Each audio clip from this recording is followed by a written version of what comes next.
What is it like running a card show, and how could you ever get started doing a card show perhaps in your own community? Well, today I am bringing in a true expert on this subject. Dan Bliss is the owner of the Front Row Card Shows. These are very popular, very big card shows all over the West Coast of the United States. But they've gotten very big and very popular pretty quickly because he only started doing his first Front Row Card Show about 3 years ago, and now there are more than 20 of them, which are going to be happening next year. So he's a real expert on the subject of card shows and running good ones. And today we're going to learn about his history, how he got into this to begin with, and learn about his tips for making a card show successful. It's going to be a great conversation, so sit back and enjoy.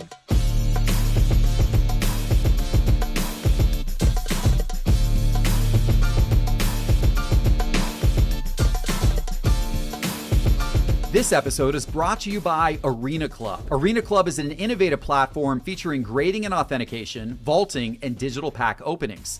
Be sure to check out the amazing items up for auction right now at Arena Club. From rare cards to top-tier collectibles, there's something for you at Arena Club. Download the Arena Club app today by searching Arena Club in the App Store on your phone, and then use promo code SCI for 10% off your first purchase of cards at Arena Club. Dan, welcome to the show.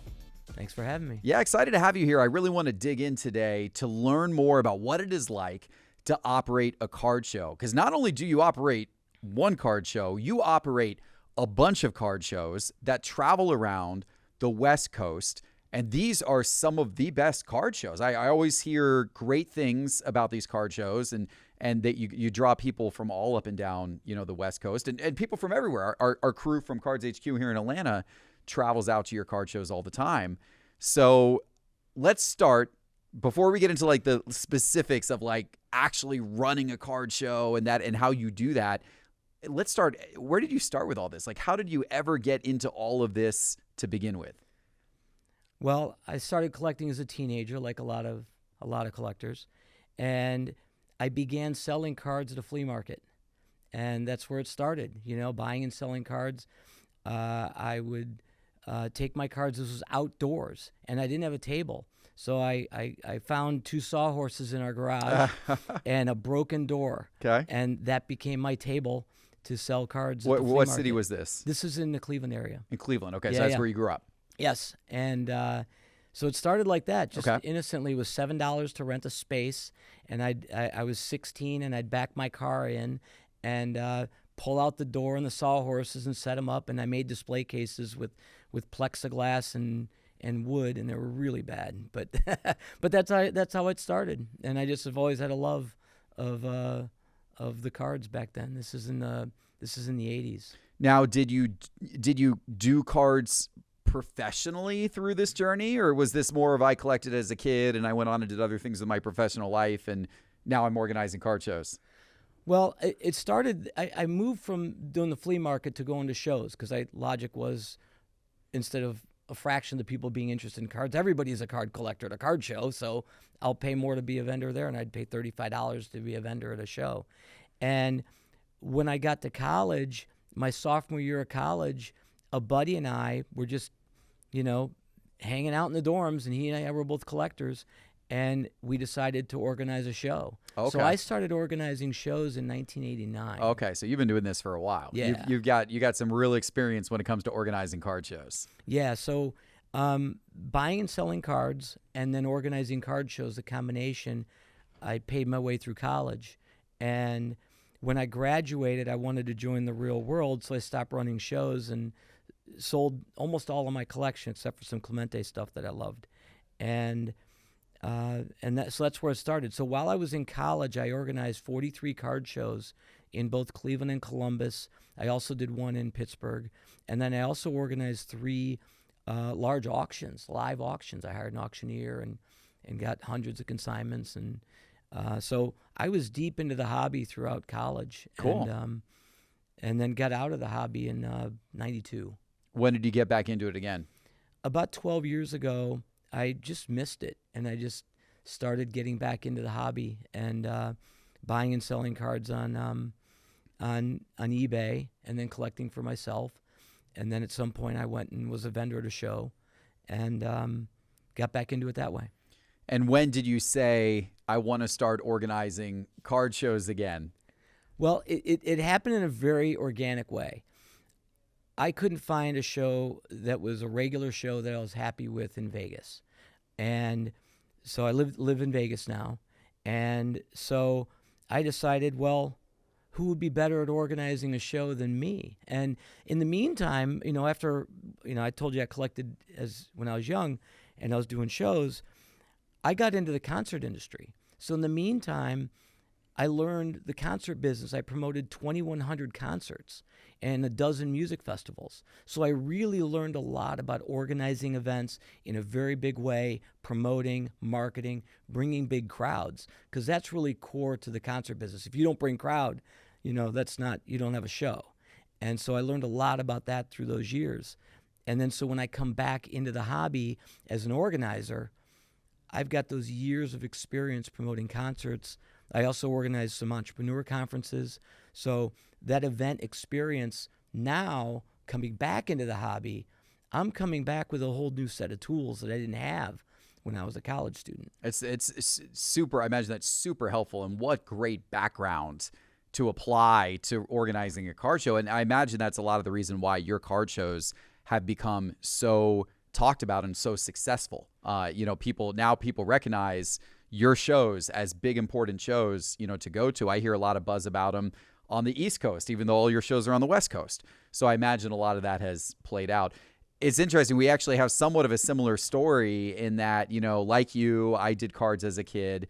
Now, I didn't do it to the extent you did. I wasn't organizing my own card shows or anything like that. But then I lost touch with it for many years. But then I got back into it and really started just like how you kind of organized your first card show because you felt like Vegas was lacking a good card show, so why not do it? I started doing YouTube videos because I felt like there weren't really any good YouTube videos about sports cards, particularly from a dollars and cents standpoint.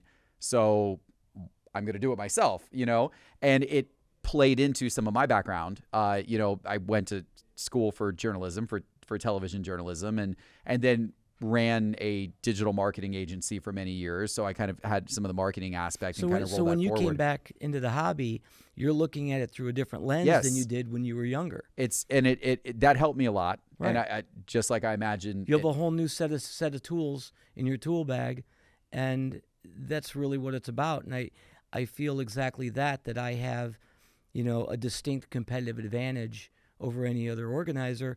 And not to brag that I'm better at anything, I just have a certain amount of experience. Legitimately. I've logged the 10,000 hours in promoting, marketing, and bringing big crowds in the concert world. And now I'm applying my experience and tactics to the card industry. So I'm just applying it to the new industry. And there's nothing that can beat that type of experience. Adjacent experience that you were able to see the patterns and recognize the patterns and apply over. There's nothing that can beat that. And it's furthered you along quickly. When was that first card show that you organized in Las Vegas?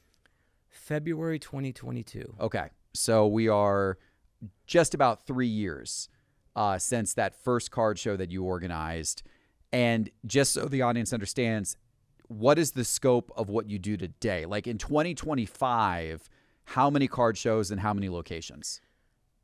We're in 6 markets in 2025, and we'll have 7,000 vendor tables at our shows combined between those cities. And the cities, I know you're Vegas, you're Phoenix, Seattle, Pasadena, California. Those are the ones that I'm aware of. Right, and Portland and San Diego. Okay. Those are, so all up into all the major cities, or a lot of the major cities on the West Coast area for sure. So you did the first show in Vegas in February 22. How did that show go? Like, did you come out of that show saying, man, that was so successful, I just can't wait to do shows 2, 3, 4, 5, and 6 and go to 20 cities? Or did you come out of that going, that was a little rough, I don't know if I want to keep doing this? Well, I was both surprised and not surprised at how successful it was.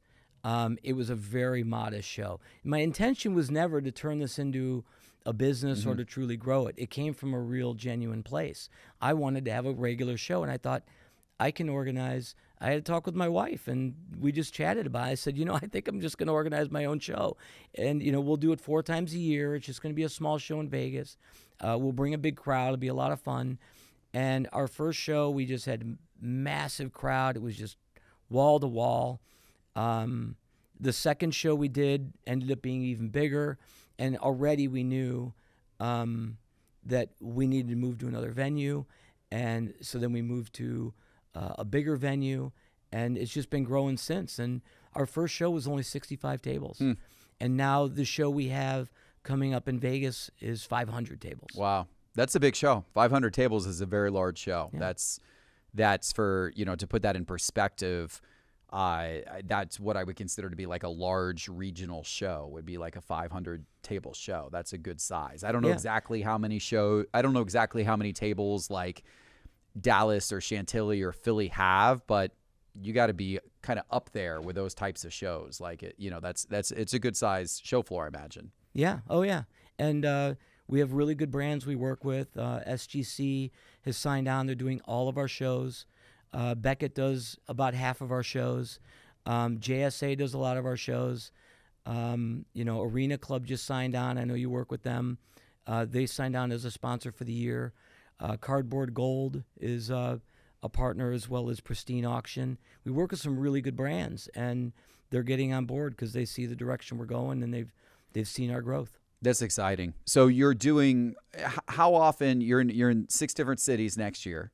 How often are you doing a show in each of these cities? We'll have 21 shows Wow. in 2025, so Wow. almost 2 a month. Wow. That is a full-time calendar. Now, this is your full-time focus now, I would have to assume?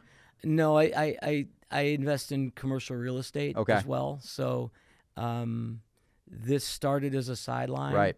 And it's becoming more and more all-consuming lately. Well, just like what I got going on here. I mean, Sports Card Investor started as a sideline, started as a hobby, started not as a big business plan to grow it and all of this, but it's a heck of a lot of fun. Isn't it great when that happens organically? Because it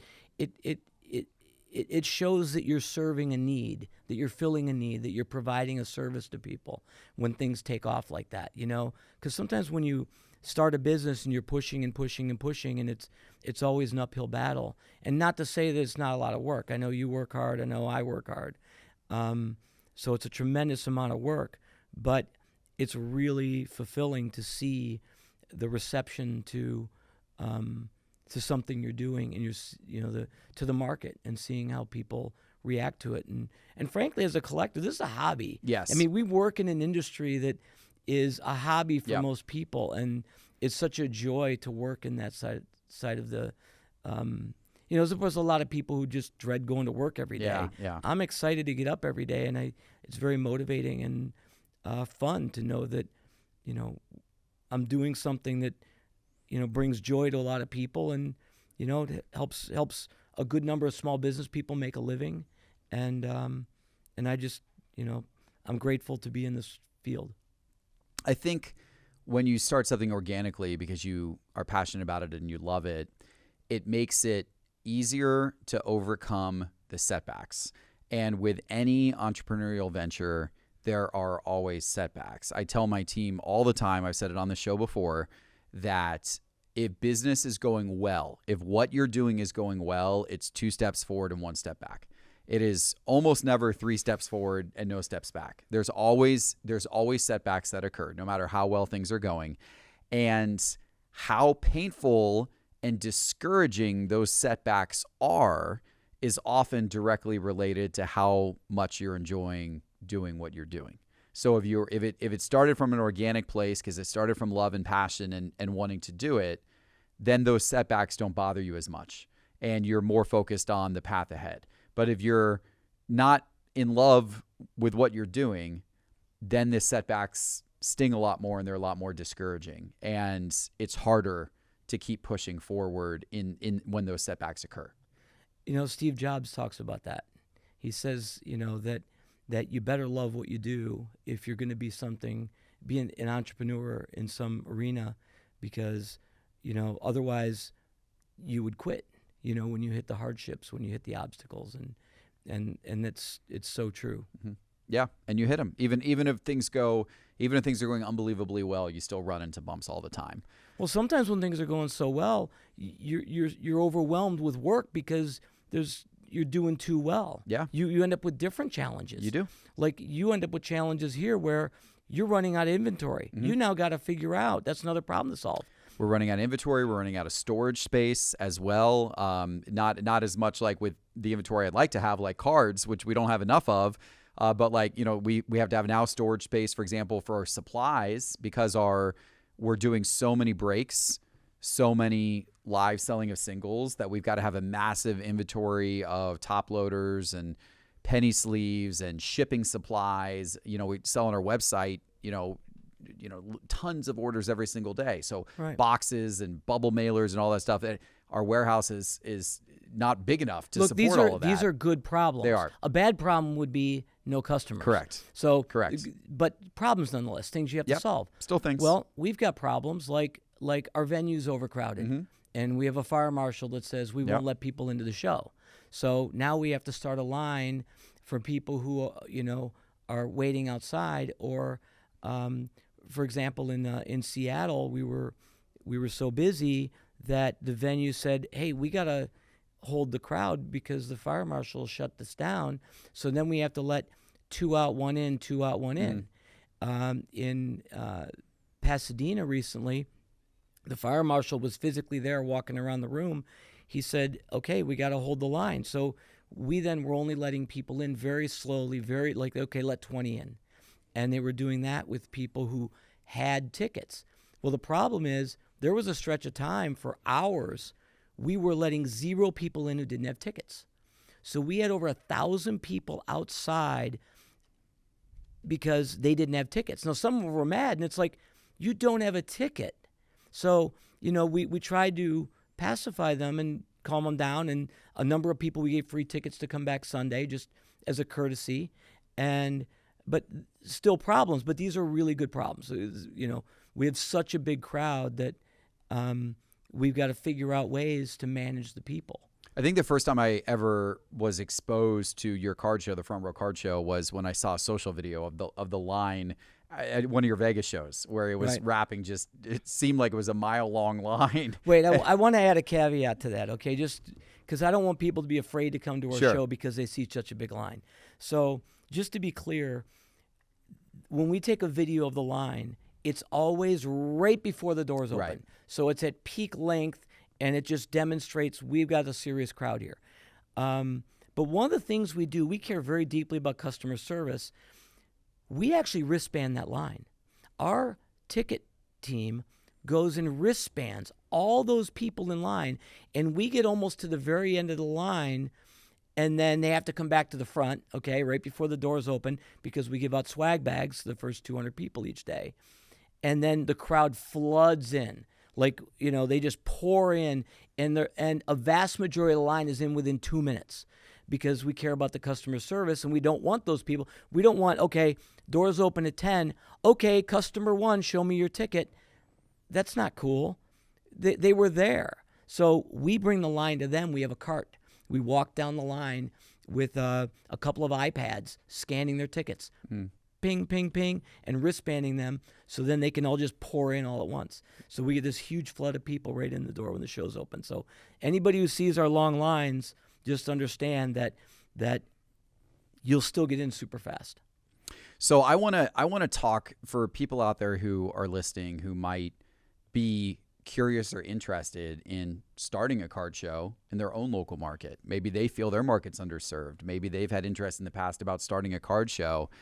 What's that process like? Like what does it take? I imagine so much of the work is in the lead up, trying to get the dealers committed, marketing the show to get customers there.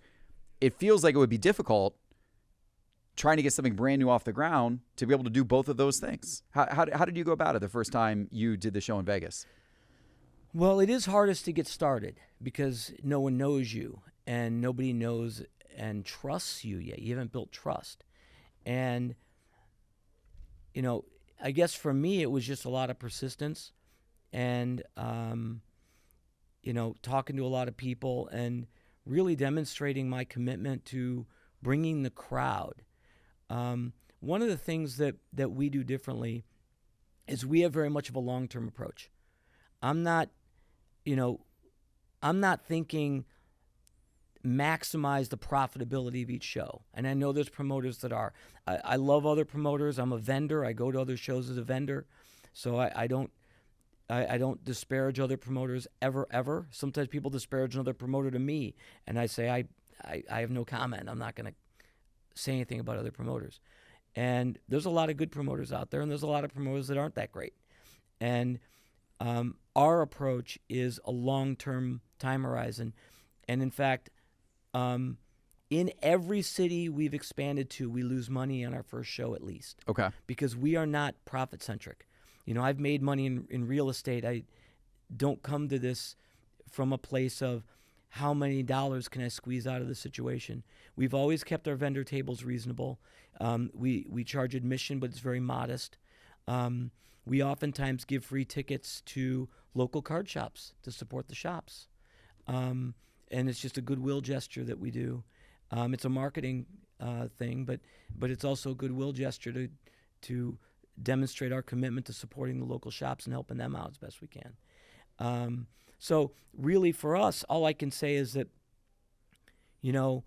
we have demonstrated our commitment to promoting, bringing a big crowd, working, spending a lot on advertising, having prizes.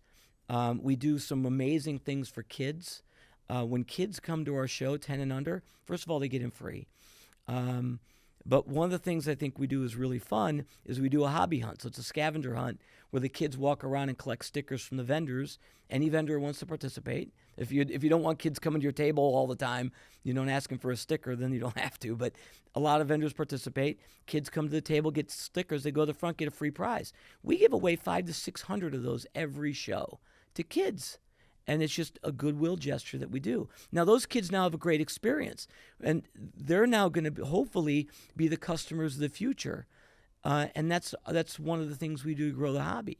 So it's our commitment because we're not short-term centric, and we're looking long-term. So we're always looking to give. We're always between prizes. We now give away $1,000 in cash, shopping sprees every Sunday, and that makes our Sundays better.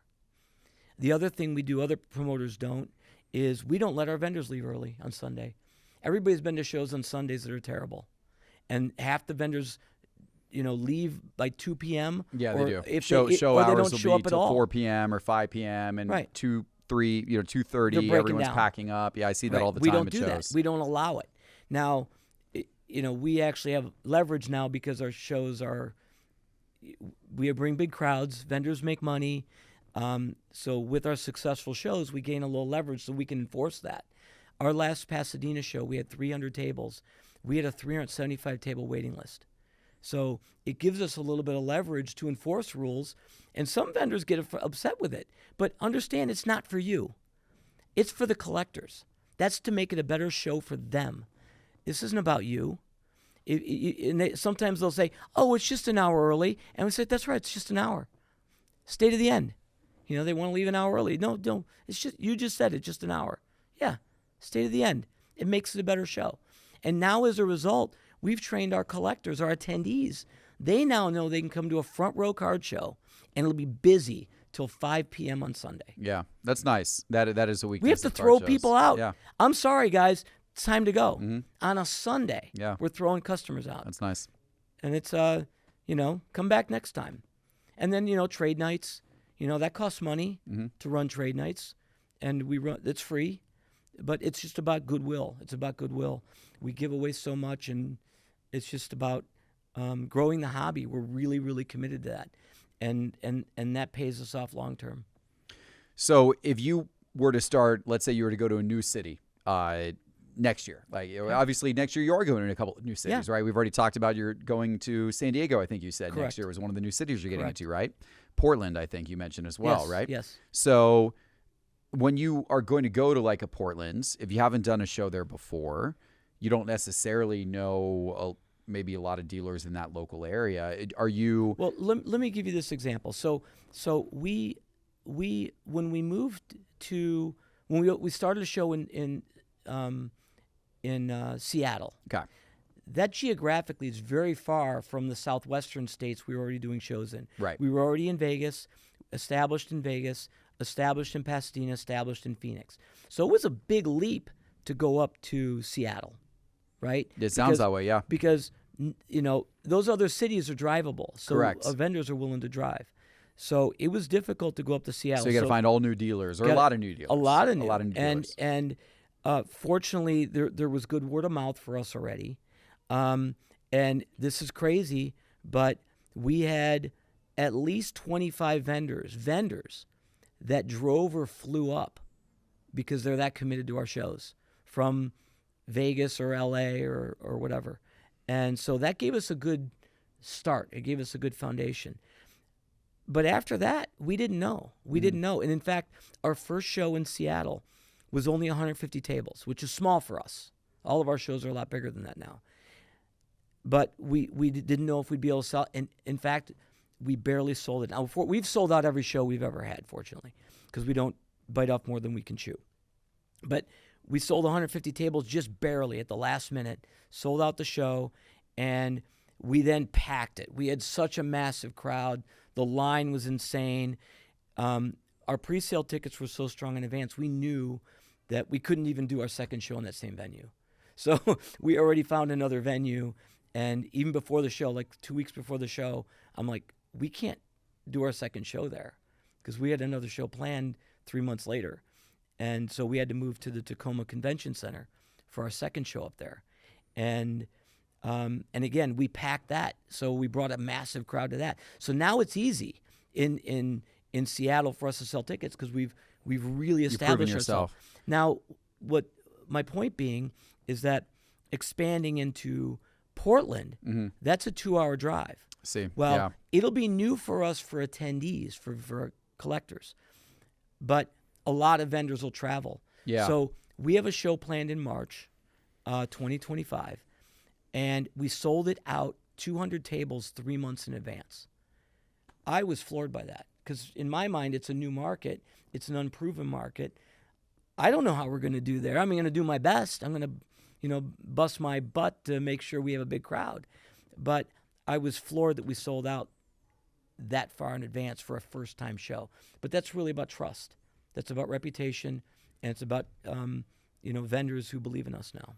When you needed to fill those additional 125 tables in Seattle, beyond the 25 that you kind of filled with people willing to travel up, were you calling local card shops to tell them about the show? Were you advertising it like amongst dealer Facebook groups, or like how were you kind of building up the groundswell amongst dealers? Well, it's a combination of things. I don't like to solicit, let's say. I don't like to get pushy and or beg people to do the show. I don't do that. It doesn't come from a real place, and it's not fun. I just don't have no interest in that.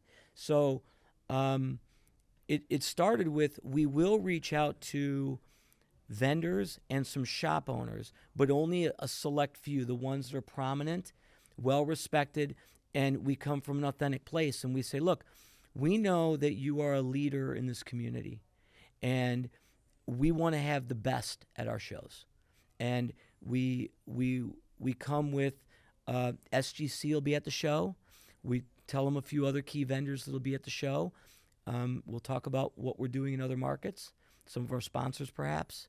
And so I start there because then we have and because now again we already have a big head start on things, having an SGC doing all of our shows and some of our sponsors now, that we have a feather in our cap. So, and then reputation. So it is easier for us now than it would be. But honestly, I started at 65 tables. Right. So I mean, start I small. If be I willing weren't to lose starting, money, it sounds like. If I were starting from scratch, from nowhere again, I wouldn't start with anywhere near 100 tables. Right. It just because here's what happens. Let's say you do a 100-table show, and you maybe just bug the heck out of every vendor you can find, and you able to sell 100 tables, you better bring a crowd.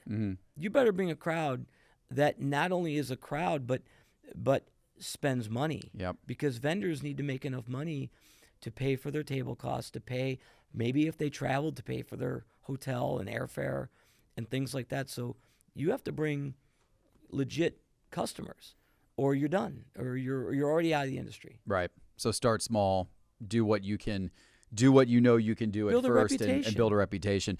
What's the secret to getting those customers to a card show? Like when you go to Portland, for example, this year, and the dealers know about you now, but the customers in Portland don't. None of the local collectors in Portland know who the Front Row Card Show is. How are you going to get them to the Front Row Card Show? You know, it's funny. Every market's different. It really comes to like a fundamental belief in and drive, really, of bringing a crowd and working at it. You know, there are promoters that are out there that think their job is table seller. They think their job is to sell tables. Your job isn't to sell tables. Your job is to promote. You're called a promoter. And so I take that to heart. I'm a promoter. My job is to bring a crowd. The tables should sell themselves. And that's my fundamental attitude about every market. And every city is different. I use different combinations of media. Certainly I use online tactics. I use a lot of grassroots tactics. It's really a full-fledged market. You own a marketing company. You know, it's a full-fledged marketing strategy for every market. And I have to adapt based on the media options I have available to me, and you know, what the market has for me and how many people we need to bring. What's my budget? Am I willing to go over my budget? I now have an advantage of knowing the tracking on my ticket sales for all my other shows. So I'll know a month out how we tracking, how's it going, so I can adjust. So if I feel like, you know, we're ahead of pace, you know, I can say, okay, let's just keep doing what we're doing.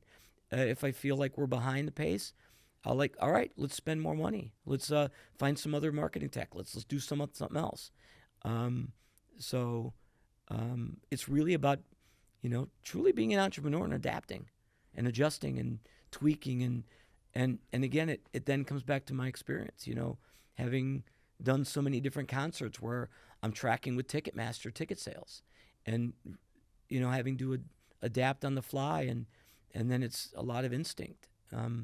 So, you know, I'm sorry that's not a straight answer, but it really comes to taking it truly to heart about what you're doing. It goes back to like a Tom Brady thing where he talks about it's not easy, but it's simple. I like it. Any plans to bring your card shows east? Well, we've talked about it. I mean, the way we're doing it now in the Pacific Northwest is we consider Seattle our hub, and then we can have all of our supplies and signage and display cases and all the things we need to run shows in the Pacific Northwest. And you know, we're exploring other markets further east, and that would involve committing to a hub, and then having that be a truckable different distance from other markets. Sure. But we're exploring it. I think we'll continue to learn as we grow, because we're always learning and we're always improving, and we also want to serve a need. We don't want to go to a market that's being served. You know, if there's already good shows in a particular market, you know, we looked at the Bay Area, San Francisco, and love San Francisco. There's money there. There's a lot of collectors there, a lot of sports fans there. But we felt that there's already some shows there. I feel like if we went there, we could do really well. But who am I serving? Myself? That's not really the right mindset, I think. So if collectors already have some shows to go to, even if I think mine could be better, if collectors already have shows to go to and vendors already have shows to go to, then I feel like that might not be the market for me, at least not yet. Maybe at some point down the road. But right now, I'm happy to focus on markets where collectors don't have a big regional show to go to that's 200 to 500 tables. If they don't have a big show with grading companies, maybe autograph authenticators, big vendors, big brands like Cards HQ coming out to the show, if they don't have that in that market, well, then that might be a place I can go, because now collectors will have a big show to go to, and vendors will have a show where they know that I'm going to bring a big crowd. So I'm serving both of those groups. So that's what we try to do. Well, I look forward to see where you're going to go next. Should be a lot of fun to watch. Dan, this has been fun. We're going to do a second episode about tips for setting up at a card show as a dealer. But we're going to make the audience wait for that one. That episode's going to come out on the channel here in next week or two. But we're going to wrap this one for now. Great conversation. Appreciate you coming on. Having me. And looking forward to continuing the conversation here from the dealer standpoint. I think it'll be a lot of fun. Love it. Awesome. Thank you, Dan. And thank you everyone out there for watching. And just a reminder, the full-length episode of these Geoff Wilson shows are available on YouTube, on the Geoff Wilson Show channel on YouTube. They're also available on Spotify and on Apple Podcasts. We appreciate you watching. We'll see you soon with our next one. Take care.